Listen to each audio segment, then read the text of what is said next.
Ассаламу алейкум кыргыз элим, сиздер менен Ачык Айкын каналы. Ар дайым жаңы жаңылыктарды угуу үчүн биздин каналыбызга катталып, коңгуроочону басып кетиңиздер. Урматтуу коллегалар, көптөгөн сөздөр айтылып атат.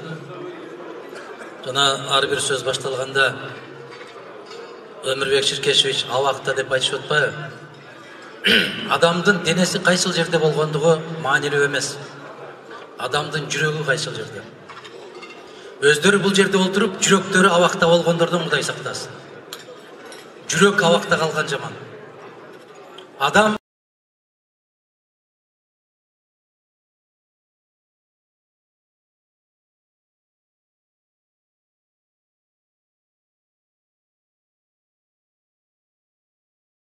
деңиздин астында болобу, же асманда болобу, кайсы жерде жүрсө дагы жүрөгү эркин болуп, каалаган сөзүн айта албаса, каалаган пикирин айта албаса, жетеленген малдай болуп жүргөн, өткөргөн өмүрү бул өмүр эмес. Кыска өмүрлөр болот, кыска жасаган жумуштар болот. Мына ошол тарыхта жарык этип жанган жылдыздай болуп кала берет. Ошондуктан жанагы абакта жатат, аякта жатат, биякта жатат дегендерди мен айтам да, адамдын жүрөгү эркин болсо, ал жашоонун рахатын сезе берет. Кайсыл жерде экенине карабастан. Мен баарыбызга кааларым ушул, жүрөгүбүз эркин болсун. Ар бир нерсени убагында айта билели. Ар бир нерсе ачуу болсо да, таттуу болсо да айта билели. Мына ошол көз ирмемдердин турган жашоо бул жашоо. А калганы жаныбарлар деле жашай берет. Курсагы тойгон жерде, суу ичкен жерде, жакшы жаткан жерде жашай берет. Адам менен айбандын бир айырмасы ушул, өзүнүн көкүрөгүндөгү сөзүн айта билүү.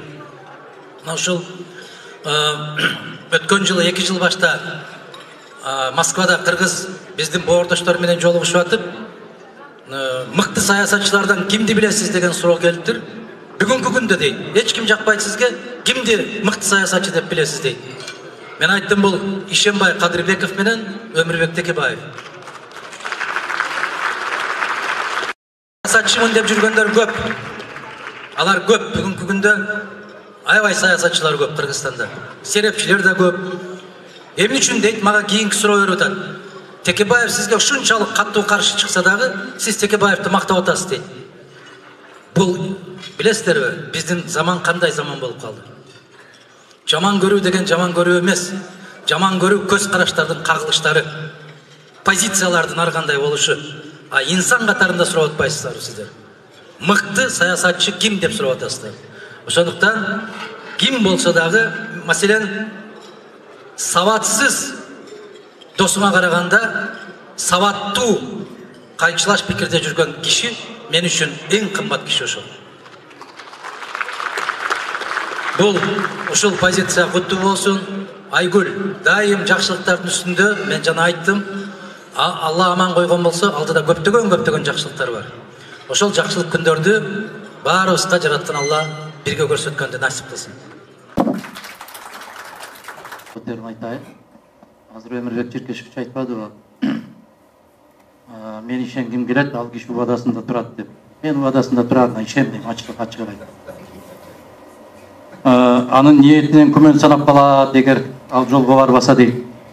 Бир кездерде айткан эле да, ак эмгек, адал ниет сиздин ушундай көрөгөчтүгүңүз үчүн сизге баатырдыкты берем деген эле да ал киши. Андан күмөн санаштын кажети жок. Эгерде бул киши шайлоо системасын жаңылайм десе, жанындагы биринчи жан жоокерлерден көз карады да Өмүрбек Чиркешевич. Мына Ишембай Дүйшөнбай Чекөңөр улам жаңы системаларды сунуш кылып атпайсыңарбы? Анын тегерегинде андай кишилери жок. Анын тегерегинде башка кишилер, башка жакта иштеп бере турган кишилер. Биз үмүттү коюшубуз керек, бирок үмүт реалдуу болуш керек да. Жанагы Киплинг айткандай, умей мечтать, не став рабом мечтаний дегендей. Мы не должны быть рабами своей мечты. Да, идеальный вариант экен, да, ушундай болот экен деп. Мына азыр бул жерде бет ачарын жүргүзгөндө 5 мамлекетти мисал келтирди. Нидерланд, Финляндия деген сыяктуу. Дүйнөдө жетишкендиктери боюнча биринчи ондуктагы турган 5 мамлекетти келтирди. Дүйнөдө биринчи ондукта турган. Биз Кыргызстан кайсы жакта турарыбызды өзүбүз билебиз.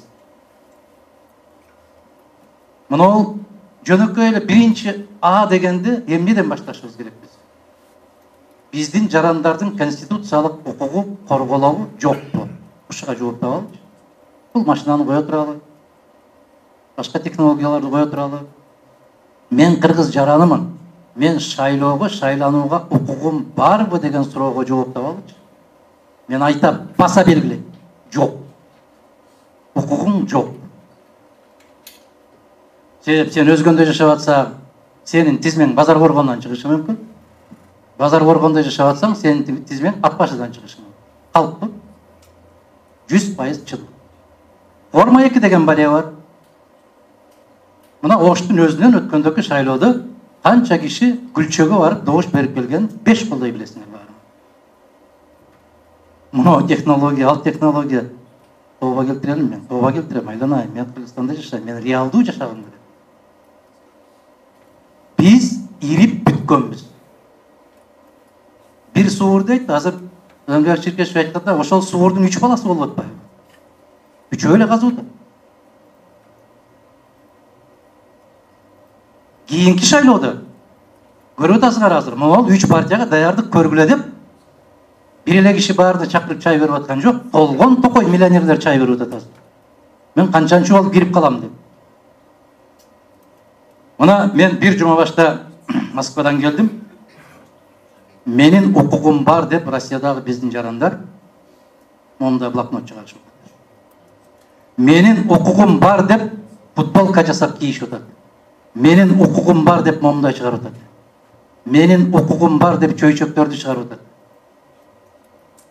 Мына ошолордун кыйкырыгын бүгүн угабы бүгүн депутаттар?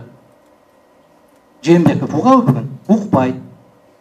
Себеп биз аны 1 жыл башта угузганбыз. Укпай койгон азыр деле укпай атат. Жараткан Аллах Таала жазалай турган кишисинин кулагына тыгын тыгып, жүрөгүнө мөөр басып, көзүнө парда тартып коет дейт. Бүгүнкү бийлик жаза ала турган бийлик. Жазасын колуна кармай турган бийлик. Мына 1 миллионго жакын кыргыз жарандары чыркыра ыйлап жүрөт. Менин укугум бар деп. Жок, сенин укугуң жок дейт. Эгерде муну Smartmatic деген фирма, мен силерден сурандым, жок дегенде баланча турат, кеми бар деп койбойсуңар деп орточосу. Анан акырын айтты, 2000-дин тегерегинде болот экен деп. Туура айтат, ижарага алсак болбойбу? Мына телефондор чыгып ататпы? Быйыл телефонду алып берсең, балаңа кийинки жылкысында меники эскирип калды деп атат. Жаңы телефон чыкты. Ошол сыяктуу эле ижарага алсак арзан да болот. Эң негизгиси бийликке болгон ишеним жаратылат. Эгер бүгүнкү бийликке эл ишенип, эл көтөрүп, эл таяп турган болсо, көрүнгөн өлкөгө колун сунуп алып, соодагердей болуп учуп бармак эмес. Чапкылап көрүнгөн өлкөдө жүрмөк эмес. Мына ушул жүргүзүп аткан идеяны төгөрөк столду өткөндөгү биринчи төгөрөк стол аябай эффективдүү болгон, жакшы болгон, пайдалуу болгон. Мына экинчи этап экен, бирок ушул ноябрь ичи парламенттик угуу өткөрөбүз деген дагы оюңар бар эле. Бүгүнкү күндө эгерде жанакы айткандай тилеги барбы, ниети түзбү экен, ниети тазабы экен деген суроого жооп табуу эң жеңил жолун таап берейин. Динара айым сизге. Бир 20-сынан кийин бийлик деген эл үчүн иштейт. Элдин кулу да. Парламент деген элдин кулу да. Эгер элдин үнүн укканга даяр болгон болсо, мына ушул ноябрь айынын 3-декадасында кенен парламентте угуу жасашыбыз. Ар кандай саясий күчтөр менен. Босого боюнча 3%га чейин деген сунуштар болуп атат. Мен өткөндө айттым эле, жок дегенде 5%га түшүрбөсө, мына шайлоо революция менен бүтөт. Бүгүнкү күндөгү элдин маанайы ушундай. Экинчи чоң маселе дагы баса белгилеп айтат. Ушул уюштуруучуларга дагы, киргизип аткандарга мен жазуу жүзүндө сунушумду бергенмин. Конституциялык укукту ордуна коелу. Кыргызстандын жаранысың, шайлоого укугуң бар деген. Муну болгондо дагы көтөрүп жүрүп баардык жерде өткөрсө болот экен да муну. Полицияларга акча аябай керек болуп атпайбы? Туура, муну токмокто айланып өткөн жолдун ар бир талдын түбүндө отурат го мондойду көтөрүп алып. 60-тан өттүңбү акча төлөдүп? Эгер өлкө кызыктар болсо, өз жаранынын укугун ордуна коюп берем деген болсо, мондайды көтөрүп алып, Россияда базарларда кыргыздар чогуу иштеген жерде 1800 киши турган алар каттоодон өтүшүп атат. Каттоодон өтүп аткандыгынын белгиси азыр электрондук каттоо болуп калган. Телефондон эле каттоодон өтүшүп атат. Биз 1800 киши ушул жерге жыйналдык, шайлоону ушул жерден өтөбүз деген талапты коюшкан болсо, ошол жерге ушуну көтөрүп барышы милдеттүү болот мамлекет. Конституция ант берди. Анан өткөндө элчи менен жолугушкан